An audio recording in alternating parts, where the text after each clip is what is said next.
Yan, live tayo. Another day, another washing machine. Ang error 4C mga bossing, mga master. Ayan.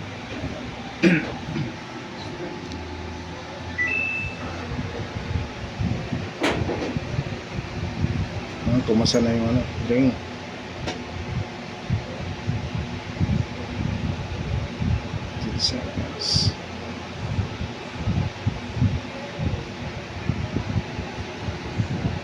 Yan ako 3 minutes lang.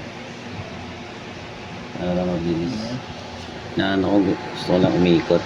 Para ano.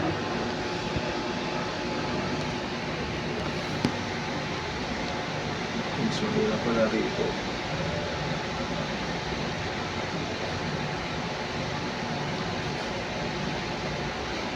Load ng 14. Nakakonect ba yung tubig?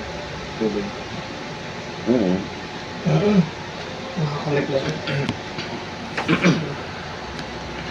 Doon ko kinuha sa angle bulb ng laboratory.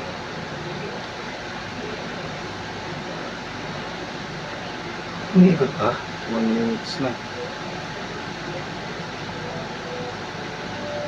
Wala. 12 siya eh, no? Sa 12. 14 tapos yung 12. Ayan na. Ayan. May delay lang siya. So, okay ang kanyang spin. Ang ating isi-search ngayon kung ano yung i-diagnose natin yung error 4C sa inlet pin ng internet TV.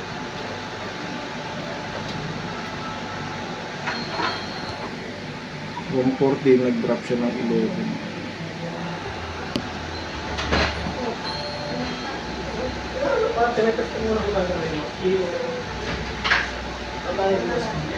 Ayan na.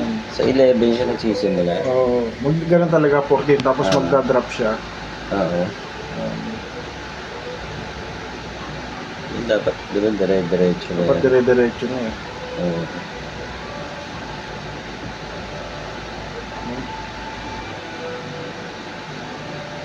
Pangatlong attempt.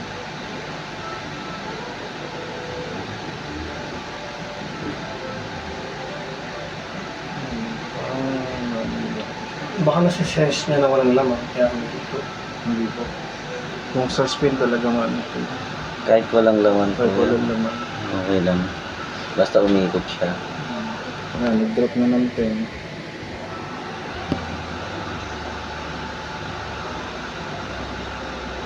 Dapat magtuloy-tuloy na siya.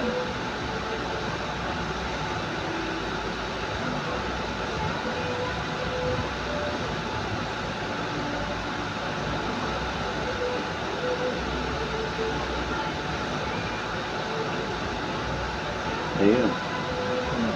Ano, tumigil. Ayan, nakatatlong attempt. Ayan, tuloy-tuloy na siya. Pagdating ng ano, no, 10. Sa ano, Parang 10. Yung 11, nakatatlong attempt na siya.